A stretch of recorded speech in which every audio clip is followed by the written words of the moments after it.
Si Giacomo Chiaparini ay isang 74 years old na magsasaka at producer ng Grana Padano, isang parmesan-style na hard cheese.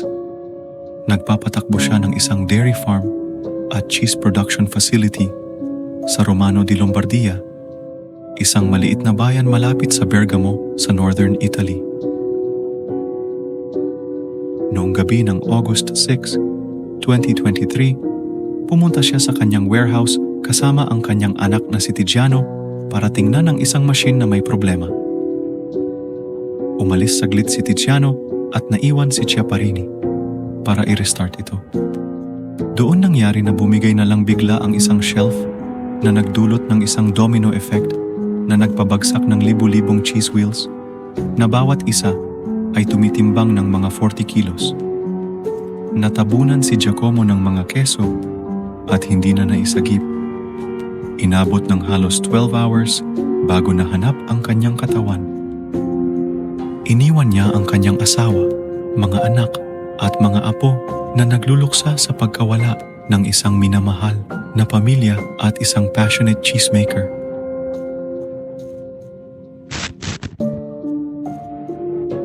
Si Jennifer Strange ay isang 28 years old na ina mula sa Rancho Cordova, California, na gustong manalo ng Nintendo Wii console para sa kanyang 3 anak. Noong January 12, 2007, sumali siya sa isang radio contest na tinatawag na Hold Your Wii for a Wii, kung saan kailangan niyang uminom ng maraming tubig nang hindi gumagamit ng banyo. Uminom siya ng halos 2 galon ng tubig sa loob lamang ng 3 oras, umaasa na talunin ang ibang contestants. Nanalo siya ng 2nd place at concert tickets. Pagka-uwi niya, nagsimulang sumama ang kanyang pakiramdam at nagreklamo siya ng pagsusuka at malalang headache. Ilang oras lamang pagkatapos ng contest, siya ay hinimatay at sa kasamaang palad ay binawian ng buhay sa kanyang bahay. Namatay siya dahil sa water intoxication.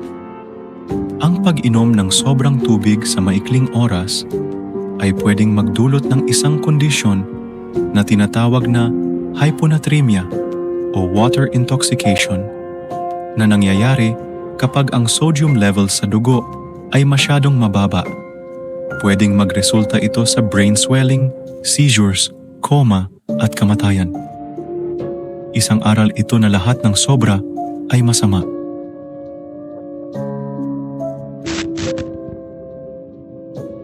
Si Bethany Lynn Stephens ay isang 22-year-old na babae mula sa Virginia na mahal ang kanyang 2 pit bulls, si Tonka at Pacman. Noong hapon ng December 13, 2017, ipinasyal niya ang mga aso sa isang makahoy na lugar malapit sa bahay ng kanyang tatay. Ngunit hindi na siya bumalik. Kinabukasan, sinundan ng tatay ang daan kung saan madalas dumadaan si Bethany at ang mga aso.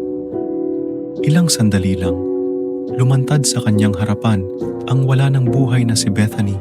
Hiwalay-hiwalay ang katawan na parang sinakmal ng mababangis na hayop. Naroon din ang 2 aso na tila binabantayan ang bangkay ni Bethany. Ayon sa investigasyon, inatake at kinain ng buhay ng 2 aso si Bethany. Ayon sa autopsy, maraming siyang mga defensive wounds na nagpapatunay na ipinagtanggol niya ang kanyang sarili habang inaatake ng mga aso. Pagkatapos ng insidente, ay pinatay ang 2 aso alang-alang sa kaligtasan ng komunidad. Nakakatakot na ang mga alaga mong minahal mo buong buhay ay maaari ring magtapos sa iyong buhay.